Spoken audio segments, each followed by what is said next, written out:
नमस्कार, FM news देख रहे हैं आप। आपके साथ मैं हूं हर्ष त्यागी और बड़ी खबरों में सबसे पहले बात करेंगे महाराष्ट्र की। महाराष्ट्र में चल रहे विवाद में अब निर्दलीय सांसद नवनीत राणा और उनके पति निर्दलीय विधायक रवि राणा आज 13 दिन बाद जेल से बाहर आ गए हैं। आपको बता दें कि दोनों की ओर से बोरीवाली कोर्ट में 50-50 हजार रुपए का बेल बॉन्ड जमा किया गया। साथ ही आपको बता दें कि मजिस्ट्रेट की ओर से रिहाई के आदेश मिलने के बाद दो टीमें भाईखला और तलुजा जेल पहुंची थी, जिसमें नवनीत राणा को भाईखला महिला जेल और जबकि रवि राणा को तलुजा जेल में रखा गया था, जहां से उन्हें रिहा किया गया है। आपको बता दें कि नवनीत राणा बाहर आ चुकी हैं और उनके पति शाम तक बाहर आ जाएंगे। तो चलिए ग्राफिक्स के जरिए हम आपको बताते हैं कि राणा दंपति को किन शर्तों पर कोर्ट से जमानत मिली है। तो पहली शर्त यह कि राणा दंपति मामले से जुड़ी कोई भी बात मीडिया के सामने आकर नहीं कह सकते हैं। सबूतों के साथ किसी तरह की छेड़छाड़ वो नहीं कर सकते हैं। साथ ही तीसरी शर्त यह रखी गई है कि जिस मामले में उनकी गिरफ्तारी हुई है वैसा कोई काम वो फिर से नहीं कर सकते। और चौथी शर्त यह है कि राणा दंपति को जांच में सहयोग करना होगा। जब भी उन्हें बुलाया जाएगा पूछताछ के लिए उन्हें जाना होगा। अगर इन्वेस्टिगेशन ऑफिसर पूछताछ के लिए बुलाता है तो उन्हें जाना होगा। हालांकि इन्वेस्टिगेशन ऑफिसर को ये निर्देश है कि आईओ को 24 घंटे पहले नोटिस देना होगा और उसी के बाद पूछताछ की जा सकती है। साथ ही बेल के लिए 50-50 हजार रुपए का बॉन्ड भरना होगा। तो इन तमाम शर्तों के साथ राणा दंपति को जमानत मिल गई है।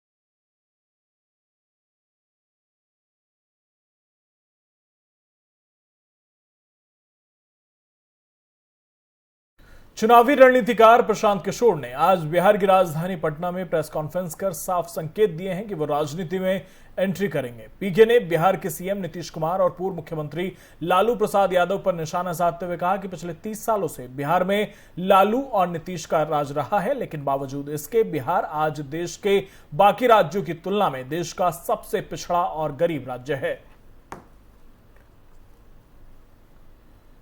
उन्होंने कहा कि मैं आज नई पार्टी की घोषणा नहीं कर रहा हूं। प्रेस कॉन्फ्रेंस में प्रशांत किशोर ने कहा कि अब बिहार में नई सोच और नए प्रयास की जरूरत है। यहां सामाजिक न्याय की बात पीछे छूट गई है। बिहार विकास के मामले में सबसे नीचे पायदान पर है। इस सच्चाई को कोई झुठला नहीं सकता। तो चलिए ग्राफिक्स के जरिए आपको बताते हैं कि क्या क्या महत्वपूर्ण बातें उन्होंने अपने प्रेस कॉन्फ्रेंस में कही हैं। प्रशांत किशोर ने कहा कि नीतीश लालू सरकार में बिहार नहीं बदल पाया जिस तरह से उसे बदलना चाहिए था। अन्य राज्यों की तुलना में देश का सबसे पिछड़ा और गरीब राज्य आज बिहार है। बिहार में अब नई सोच और नए प्रयास की जरूरत है। प्रशांत किशोर ने आगे कहा कि मेरा ऐसा मानना है कि नई सोच और नया प्रयास कोई एक व्यक्ति नहीं कर सकता। बिहार में सामाजिक न्याय की बात पीछे छूट गई है। बिहार को अग्रणी राज्यों की सूची में आने के लिए नई सोच और नए प्रयास की जरूरत है और आने वाले 3-4 महीनों में लगभग 18,000 लोगों से मिलूंगा और उसके बाद अगर सभी ने सहमति दी तो नई पार्टी की घोषणा मैं करूंगा। उन्होंने कहा कि जब तक बिहार के सभी लोग कोशिश नहीं करेंगे तब तक बिहार का कल्याण नहीं हो सकता। उन्होंने कहा कि मैं आज किसी पार्टी या राजनीतिक दल की घोषणा नहीं करने वाला हूं। मेरी कोशिश है कि मैं आने वाले 3-4 महीनों में जन स्वराज की सोच के साथ करीब 18,000 लोगों से मिलूं। पीके ने कहा कि करीब 90% लोग इस बात से सहमत हैं कि बिहार में अब नई सोच और नई कोशिश की जरूरत है। मैं अब 18,000 लोगों से बातचीत करूंगा और इन सभी की भागीदारी बनाना मेरा लक्ष्य है। ये सभी साथ आए और सभी ने नई पार्टी बनाने पर सहमति दी तो एक नई पार्टी की घोषणा की जाएगी। और क्या कुछ कहा प्रशांत किशोर ने, सुनिए। मैं ये जितने लोगों से मिलता हूँ, ये स्वाभाविक प्रश्न है और कई मैं आर्टिकल्स लोग जो सो कॉल राजनीतिक विश्लेषक हैं वो लिख रहे हैं कि बिहार में तो कास्ट रीजन सोसाइटी है और कास्ट पर ही राजनीति होती है, इसलिए कोई भी आदमी यहाँ आकर चुनाव लड़ के जीत नहीं सकता है। पहली बात कि सिरे से ये बात को खारिज करता हूँ। अगर आप डेटा को एनालाइज करेंगे तो अलग अलग समय पर आपको दिखेगा कि जो so called caste region society है उसमें भी लोग जातियों से ऊपर उठकर वोट करते रहे हैं। अगर आप आज की परिस्थिति को ले लें, आप लोग सब विशेषज्ञ हैं, राजनीति को कवर करते हैं, बिहार में सबसे ज़्यादा वोट आज नरेंद्र मोदी जी को है। नरेंद्र मोदी जी के जाति के कितने लोग बिहार में रहते हैं आप मुझे बता दीजिए। अगर बिहार में हर आदमी जाति पर ही वोट कर रहा है तब तो नरेंद्र मोदी जी को एक वोट भी नहीं मिलना चाहिए बिहार में। तो ये कैसे मैं मान लूं कि यहाँ पर सिर्फ जाति के आधार पर ही वोट पड़ता है। दूसरी बात कि अगर आप जातियों को साथ एक बार को बहस के लिए मान भी लें कि जाति के आधार पर ही वोट पड़ता है, तो हर जाति में अच्छे लोग हैं, हर जाति में ऐसे लोग हैं जो कि बेहतरी सोच सकते हैं या बेहतर कर सकते हैं। ये जरूरी नहीं है कि हर जाति के सबसे गलत लोगों को ही आप सामने लेकर चुनाव लड़ें। कोई एक व्यक्ति प्रशांत किशोर तो चुनाव लड़ेंगे नहीं, पार्टी बनाएंगे नहीं। जब मैं सारे लोगों को जोड़ने की बात कर रहा हूं तो स्वाभाविक है उसमें सारे समाज के लोग होंगे, उन सारे समाज के अच्छे लोग भी होंगे। जिन लोगों को भी इस तरह के डाउट है, आप बेशक आपका वो राइट है, आप वो डाउट रखिए, लेकिन मुझे मौका तो दीजिए करने का। जहां तक दूसरी बात है नीतीश कुमार जी का, भाई नीतीश कुमार जी के साथ मैंने 2015 में काम किया है महागठबंधन में, ये सबकी जग जाहिर बात है। और नीतीश कुमार जी से व्यक्तिगत तौर पे मेरा कोई झगड़ा नहीं है।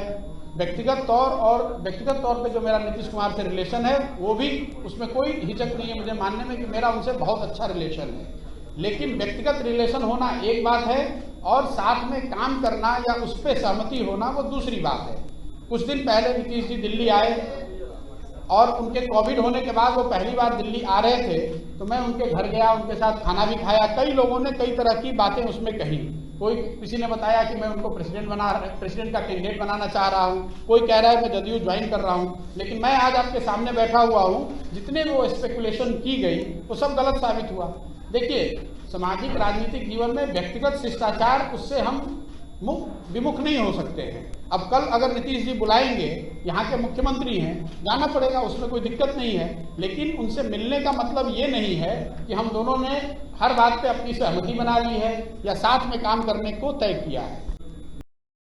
बिहार की राजनीति के बाद अब बात करते हैं पंजाब की राजनीति की। पंजाब प्रदेश कांग्रेस कमेटी के पूर्व अध्यक्ष नवजोत सिंह सिद्धू की मुश्किलें अब बढ़ने वाली हैं। आपको बता दें कि नवजोत सिंह सिद्धू पर कार्रवाई को लेकर कांग्रेस की अनुशासनात्मक कमेटी ने शुक्रवार को एक मीटिंग बुलाई है। साथ ही कमेटी के मेंबर तारिक अनवर ने कहा है कि वो सिद्धू के खिलाफ लगे आरोपों पर चर्चा करेंगे। आपको बता दें कि सिद्धू के खिलाफ पार्टी की ओर से कड़ी कार्रवाई के संकेत भी मिल रहे हैं। वहीं कांग्रेस महासचिव केसी वेणुगोपाल ने नवजोत सिंह सिद्धू के मामले में अनुशासनात्मक कमेटी को भेज दिया है। और इस बारे में जानकारी देते हुए तारिक अनवर ने कहा कि शुक्रवार को हमने नवजोत सिंह सिद्धू पर लगे आरोपों को लेकर चर्चा करने के लिए मीटिंग बुलाई है और इस मीटिंग में एंटनी के अलावा बाकी सभी मौजूद रहेंगे।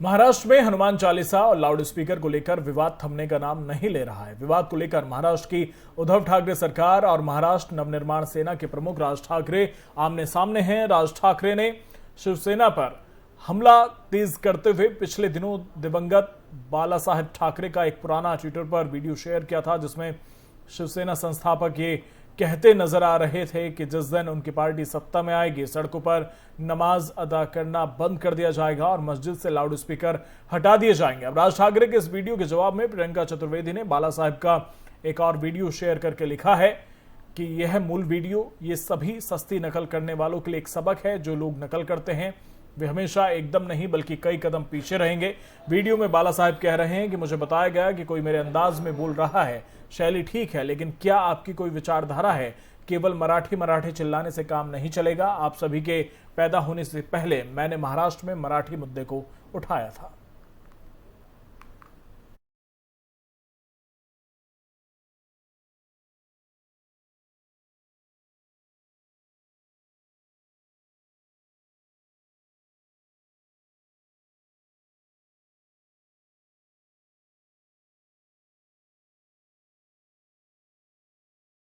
और अब करेंगे बड़ी खबर का। बागपत से बड़ी खबर, स्कूल परिसर में 6 वर्षीय छात्र की मौत हो गई है। बड़ी खबर से आपको अपडेट करा रहे हैं। बागपत से बड़ी खबर, स्कूल परिसर में 6 वर्षीय छात्र की मौत हो गई है। आपको बता दें कि स्कूल वाहन से कुचलकर छात्र की मौत हुई है।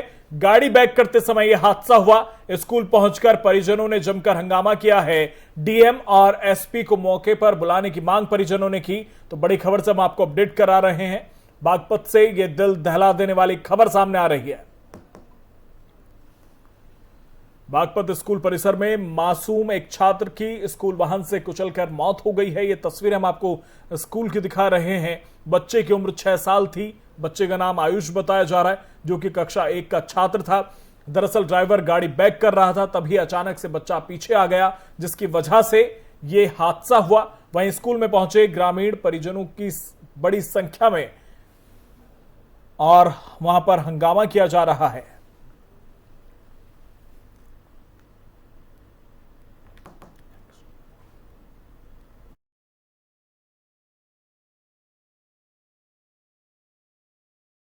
वहीं दूसरी तरफ साइकिल से स्कूल पढ़ने जा रही कक्षा 11 की एक छात्रा को टैंकर ने रौंद दिया, जिसकी वजह से छात्रा की घटनास्थल पर ही दर्दनाक मौत हो गई। जिसके बाद परिजनों में कोहराम मचा है। परिजनों द्वारा घटनास्थल पर पहुंचकर हंगामा किया गया। छात्रा की मां का रो रो कर बुरा हाल है। वहीं सीओ सिटी समेत पुलिस फोर्स मौके पर मौजूद है। पूरा मामला दिव्यापुर थाना क्षेत्र का बताया जा रहा है।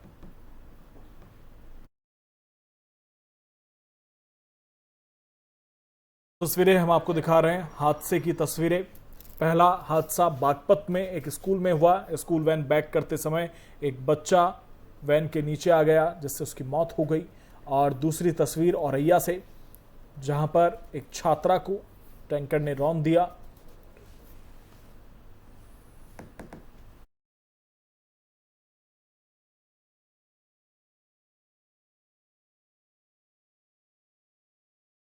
फिलहाल मेरे साथ इतना ही। बने रहिए एफएम न्यूज के साथ। नमस्कार।